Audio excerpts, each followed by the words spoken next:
Hello? Today, we studied Korean consonants and vowels. We also learned how to combine them. Now, let's learn something new. It is called bachim, the final consonant in Korean. Review consonants and vowels. When a consonant and a vowel meet, they make a sound.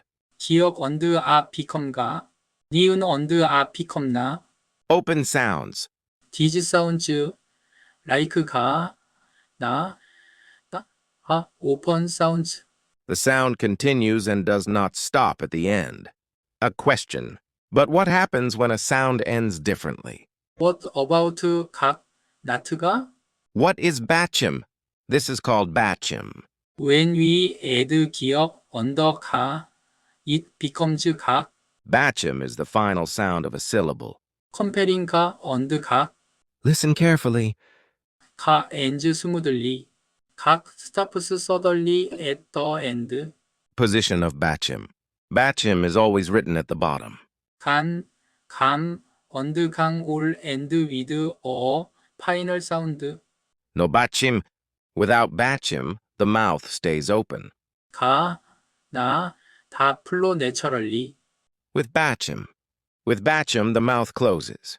각, 감 stop at the end. 7 final sounds.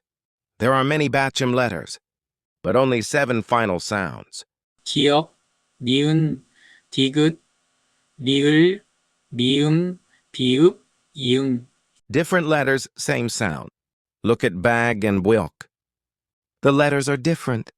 But the final sound is the same 기역. Reading practice 1. Now read these words slowly. 산 the sound goes through the nose. 밤 the lips close. Reading practice 2. red 집, the letter is 비읍. But the sound ends as 비읍, not 비. Read slowly. 산, 밤, 집. Always feel how the sound ends. Repeat after me. Repeat after me. 각, 간, 강. Feel the sound stopping at the end. Making mistakes is okay. At first, 강 may sound like 가. That is normal. Bachim needs practice with your ears. Understanding bachim? Now you understand. Bachim is not just a letter. It is how Korean sounds close. 한국, 학생, 밥. Bachim is in words you hear every day. Summary. Consonants start the sound. Vowels give breath. Bachim finishes the sound. Next lesson. Next time we will learn why sounds change. Then Korean will sound more natural to you.